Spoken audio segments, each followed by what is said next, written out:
கவிஞர் கண்ணதாசன் அவர்களுடைய பாடலின் சிறப்புகளை நம்ம நிறைய வீடியோவில் பார்த்துட்டோம். எம்எஸ்வி அவர்களுக்கும் கண்ணதாசன் அவர்களுக்கும் இருந்த ஒரு நல்ல ரிலேஷன்ஷிப்பையும் நம்ம நிறைய வீடியோக்களில் பார்த்துட்டோம். கண்ணதாசன் அவர்கள் ஒரு கவித்துவமான பாடலை, இலக்கிய நயமிக்க ஒரு பாடலை எழுதி வச்சுக்கிட்டு அதை எப்படியாவது ஏதாவது ஒரு படத்தில் இடம்பெற வச்சிடணும் அப்படின்னு சொல்லி ரொம்ப வருஷமாக முயற்சி பண்ணிக்கிட்டே இருக்கிறாரு. ஆனால் எந்த இசையமைப்பாளரும் இயக்குனரும் அதை ஒத்துக்கவே இல்லை. ஏன்னா இவ்வளவு இலக்கிய நயம் மிகுந்த ஒரு பாடல் மக்களுக்கு புரியாது அப்படிங்கிறது தான் அவர்களுடைய கருத்தாக இருக்குது. அந்த பாடல் என்ன, அந்த பாடல் இறுதியில் படத்தில் இடம்பெற்றதா, அதை இசையமைத்தவர் யார், அந்த பாடலுடைய முழு விளக்கம் என்ன அப்படிங்கிறது தான் இந்த வீடியோவில் முழுமையாக பார்க்க போகிறோம். வாங்க வீடியோக்குள்ள போகலாம். வெல்கம் டு வாட்ஸ்அப் தமிழா. நான் காவியத்தாயின் இளைய மகன், காதல் பெண்களின் பெருந்தலைவன், பாமர ஜாதியில் தனி மனிதன், நான் படைப்பதனால் என் பேரிறைவன். நம்ம சேனலை சப்ஸ்கிரைப் பண்ணலன்னா போய் சப்ஸ்கிரைப் பண்ணிக்கோங்க, பெல் பட்டனை கிளிக் பண்ணிக்கோங்க. அப்போ தான் நான் போடக்கூடிய வீடியோ ஒவ்வொன்றா உங்களை வந்து சேரும். அற்புதமான பாடலை எழுதி வச்சுக்கிட்டு பல ஆண்டுகளாக காத்திருக்கக்கூடிய ஒரு பாடலாசிரியர், எந்த இயக்குனரும் எந்த இசையமைப்பாளரும் விரும்பாத இந்த பாடலை, இலக்கிய தரம் மிகுந்த இந்த பாடலை, நல்ல பாட்டெல்லாம் இந்த மக்கள் எப்படி ரசிப்பாங்க, அதெல்லாம் சரி வராது, ஹிட் ஆகாது அப்படின்னு ஒதுக்கிடுறாங்க. பல வருஷங்கள் கழித்து இந்த பாடல்கள் வெளிவருது தாமதமாக. ஆனால் இவங்க நம்பிக்கைக்கு மாறா மக்களுக்கு இந்த பாட்டு ரொம்ப நல்லா புரியுது, மக்கள் ரசிக்கிறாங்க, கொண்டாடுறாங்க. தன்னுடைய கவி திறத்தால் இந்த புவியின் திறத்தை உயர்வித்த ஒரு ஒப்பற்ற கவிஞர் யாருன்னா அவர் கண்ணதாசன். இலக்கியத்தில் தான் படித்த செய்திகளை ரொம்ப எளிமைப்படுத்தி மக்களுக்கு புரிகிற மாதிரி சினிமா பாடல்களில் கொண்டு வைக்கிறது தான் அவருடைய இயல்பு. அப்படி தனிப்பாடல் திறத்தை படிச்சுக்கிட்டு இருக்கும்போது ஒரு அற்புதமான பாடலை படிக்கிறாரு. அத்திக்காய் காய் காய் ஆலங்காய் வெண்மதியே, இத்திக்காய் காய்ந்துனக்கு என்ன பயன் அப்படின்னு ஒரு பாடல். இவருக்கு ரொம்ப பிடிச்சி போயிடுது. அற்புதமான பாடலாக இருக்கே, இதை அப்படியே எளிமைப்படுத்தி நம்ம சினிமா பாட்டில் போட்டுருவோம் அப்படின்ட்டு ஒரு பாடலை எழுதி வச்சிருக்காரு. அந்த சினிமாவில் வந்து சிச்சுவேஷன் சொல்லும்போது ஒரு காதலனும் காதலியும் சந்திச்சுக்குவாங்க, ஒரு காதல் பாடல் அப்படின்னு ஒரு சிச்சுவேஷன் சொல்லுவாங்க. அப்போ ஏதாவது ஒன்று எழுதணும்ல. அப்போது இந்த பாடலை எடுத்து அடிக்கடி எல்லா இசையமைப்பாளர்கிட்டையும் கண்ணதாசன் காமிக்கிறார். ஆனால் யாருக்குமே இந்த பாடல் பிடிக்கல. KV மகாதேவன் வேணாங்கிறாரு, இசையமைப்பாளர் வேதா வேணாங்கிறாரு. பல இசையமைப்பாளர்கள் இந்த பாடலை ரிஜெக்ட் பண்ணுறாங்க. அதுக்கு காரணம் என்னன்னா, இது ரொம்ப இலக்கியத்தரம் வாய்ந்த பாடலாக இருக்குது, மக்களுக்கு புரியாது, பாடல் ஹிட் ஆகாது அப்படிங்கிறது தான். கடைசியாக தன்னுடைய நண்பரும் இசையமைப்பாளருமான MS விஸ்வநாதன் கிட்ட பல ஆண்டுகள் கழித்து இந்த பாடலை கொண்டு போய் கவிஞர் கண்ணதாசன் இப்போ நம்ம வேலை பார்த்துக்கிட்டு இருக்க இந்த படத்தில் போடலாமான்னு கேட்குறாரு. MSV இந்த பாட்டை வாங்கி பார்க்குறாரு. அத்திக்காய் காய் காய் ஆலங்காய் புடலங்காய் பாவக்காய் கோவக்காய் கொத்தவரங்காய், என்னங்க இது காய் காய்ன்னு காய்கறி மார்க்கெட்டில் கொத்தவால் சாவடியில் எழுதின மாதிரி இருக்கு, இதெல்லாம் எப்படி மக்களுக்கு புரியும் அப்படின்னு ரிஜெக்ட் பண்ணிடுறாரு. ஆனால் கவிஞர் கண்ணதாசனுக்கு இந்த பாடல் மீது ரொம்ப நம்பிக்கை இருக்கு. என் மேலே நம்பிக்கை இருக்குல்ல விசு, இந்த பாடலை நீ போடு, மக்களுக்கு புரியும், மிகப்பெரிய வெற்றி அடையும் அப்படின்னு சொல்லி ரொம்ப கம்பல் பண்ணுறாரு. அதுக்கப்புறம் படத்துடைய இயக்குனர் பாடலை பார்க்குறாரு. ஆனால் MSV விடாபிடியாக காய் காய்ன்னு வருது, இதெல்லாம் மக்களுக்கு புரியாது அப்படின்னு சொல்கிறாரு.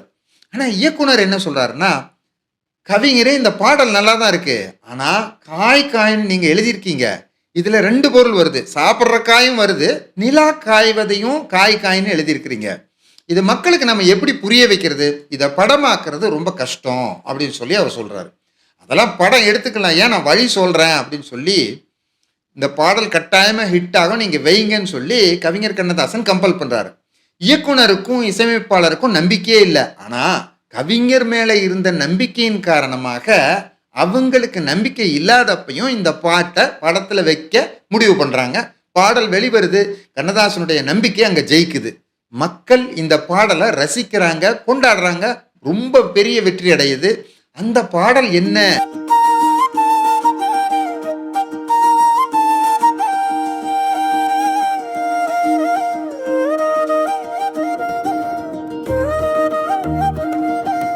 அத்திக்காய் காய் காய் ஆலங்காய் வெண்ணிலவே,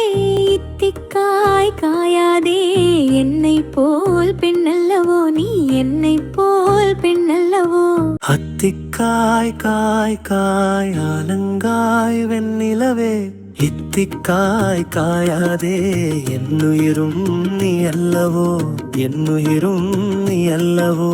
காதல் உணர்வு வந்த நேரத்தில் காதலனும் காதலியும் நிலாவை பார்க்கும்போது காதல் ஞாபகம் வருது. அது இவங்களை துன்புறுத்தும். அதனால என் பக்கம் நீ வராத, அவங்க பக்கம் போ அப்படின்னு சொல்லி அந்த நிலவை சொல்றது தான் இந்த காதல் உணர்வுக்கான பாடல். அப்போ அத்திக்காய் இத்திக்காய் அப்படிங்கிறதெல்லாம் காய சொல்றது இல்லை. அத்திக்காய் காய் காய் ஆலங்காய் வெண்ணிலவே இத்திக்காய் இந்த திசை பக்கமாய் வராம என்னுடைய காதலி பக்கம் போயிரு. நீ வந்தா இந்த காதலனுடைய ஞாபகம் எனக்கு வந்துடுது, அதனால எனக்கு துன்பம் உண்டாகுது, அதனால நீ அந்த பக்கம் போயிரு, என்னுயிரும் நீ அல்லவோ அப்படின்னு அந்த நிலவை காதலியோடு ஒப்பிட்டு அவள் பக்கமாக நீ செல் அப்படின்னு காதலன் சொல்றான். உடனே காதலி அந்த பக்கம் இருந்து பாடுறா. இந்த பாடலோட லிரிக்ஸை லைன் பை லைனா அர்த்தம் என்ன அப்படிங்கிறத பார்த்துருவோமா? அத்திக்காய் அப்படின்னா அத்திக்காய் இல்லைங்க, அந்த திசையிலே போய் காய் வெண்ணிலவேன்னு அர்த்தம். அத்திக்காய் காய் காய் ஆலங்காய் வெண்ணிலவே இத்திக்காய் இந்த திசையில் காயாதே என்னை போலே பெண்தானே நீ அப்படின்னு பெண் பாடுறா. அதுக்கு ஆண் திரும்பி பாடுறான். அத்திக்காய் காய் காய் ஆலங்காய் வெண்ணிலவே இத்திக்காய் காயாதே என்னுயிரும் நீ அல்லவோ அப்படின்னு பாடுறான். கன்னிக்காய் ஆசைக்காய் காதல் கொண்ட பாவைக்காய் அங்கே காய் அவரைக்காய் மங்கை எந்தன் கோவைக்காய். கன்னிக்காய் அப்படின்னு ஒரு காய் கிடையாது.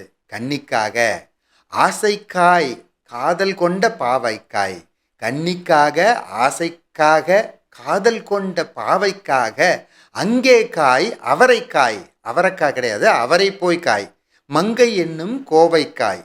கோவைக்காய்னா கோவைக்காய் கிடையாது, மங்கை என்னுடைய கோவை போய் காய். கோ என்றால் தலைவன். அடுத்தது ஆண் பாடுறாரு. மாதுளங்காயானாலும் என்னுளங்காயாகுமே என்னை நீ காயாதே என்னுயிரும் நீ அல்லவோ. திக்காய் காயாதே என்னை போல் பெண்ணல்லவோ நீ என்னை போல் பெண்ணல்லவோ. மாதுளங்காய் ஆனாலும் என் உளங்காய் ஆகுமோ என்னை நீ காயாதே என்னுயிரும் நீ அல்லவோ. இத்திக்காய் காயாதே என்னை போல் பெண் அல்லவோ அப்படின்னு பதில் சொல்றா பெண். அடுத்து திரும்பியும் ஆண். இரவுக்காய் உறவுக்காய் எங்கும் இந்த ஏழைக்காய் நீயும் காய் நிதமும் காய் நேரில் நிற்கும் இவளைக்காய். இரவுக்காய் உறவுக்காய் ஏங்கும் இந்த ஏழைக்காய் நீயும் காய் நிதமும் காய் நேரில் நிற்கும் இவளைக்காய். உறவங்காய் ஆனாலும் பருவங்காய் ஆகுமோ என்னை நீ காயாதே என்னுயிரும் நீ அல்லவோ. ஏலக்காய் வாசனை போல் எங்கள் உள்ளம் வாழைக்காய், வாழைக்காய் கிடையாது ஏலக்காய் வாசனை மாதிரி எங்கள் உள்ளம் வாழ காய் நிலாவே. ஏலக்காய் வாசனை போல் எங்கள் உள்ளம் வாழக்காய் ஜாதிக்காய் பெட்டகம் போல் தனிமை எந்தன் கனிக்காய். ஜாதிக்காய் பெட்டகம் போல் தனிமை இன்பம் கனியக்காய் அப்படின்னு நிலாவை சொல்ற மாதிரி.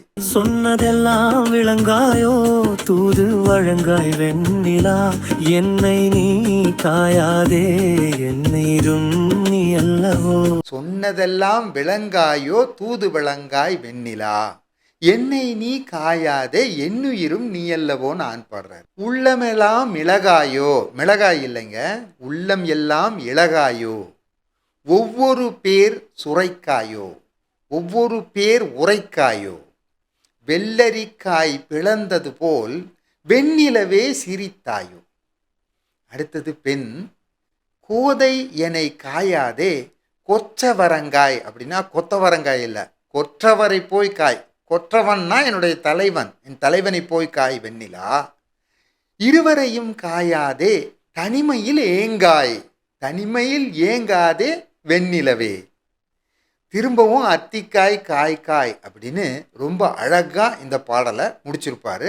இந்த பாடல் மக்களுக்கு புரியாது அப்படிங்கிறதுக்காக அதை சினிமாவில் எடுக்கும்போது, திரைப்பட வடிவமாக்கும்போது நிலாவை பார்த்து கையை காட்டி காட்டி காய் காய்ன்னு சொல்கிற மாதிரி எடுத்திருப்பாங்க.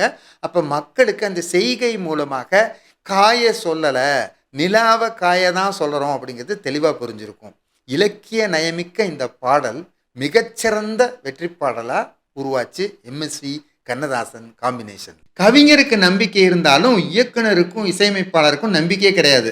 இந்த பாடல் புரியாமல் போயிட்டா என்ன பண்ணுறது அப்படின்னு பார்த்து பார்த்து இந்த பாடலை பாடியிருப்பாங்க. இசையமைப்பாளர் தெளிவாக புரியிற மாதிரி இந்த பாடலை பாடணும்னு பாடகர்கள்கிட்ட சொல்லியிருப்பார். படத்தோட இயக்குனர் ஒரு படி மேலே போய் இந்த காய்னு பாடக்கூடிய இடங்கள் எல்லாத்துலேயும் கதாநாயகனும் கதாநாயகியும் கையை நீட்டி பாடணும்.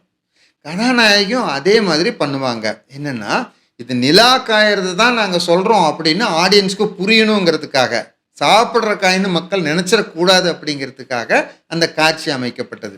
இன்னொரு காட்சியில் சிவாஜி கணேசனும் தேவிகாவும் இன்னொரு பக்கம் பாடிக்கிட்டு இருக்கும்போது ஒரு ஜன்னலுக்கு வெளியில் நிலா இருக்கிற மாதிரி ஒரு காட்சி.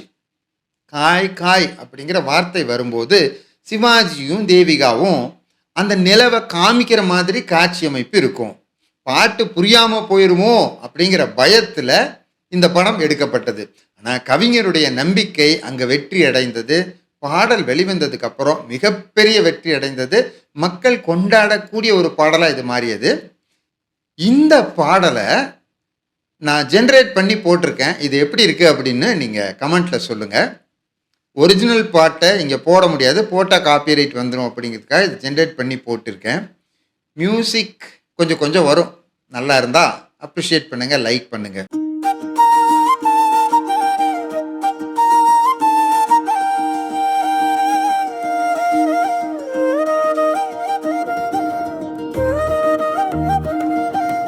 அத்திக்காய் காய் காய் ஆலங்காய் வெண்ணிலவே, இத்திக்காய் காயாதே என்னை போல் பெண்ணல்லவோ, நீ என்னை போல் பெண்ணல்லவோ. அத்திக்காய் காய் காய் ஆலங்காய் வெண்ணிலவே, இத்திக்காய் காயாதே என்னுயிரும் நீ அல்லவோ, என்னுயிரும் நீ அல்லவோ.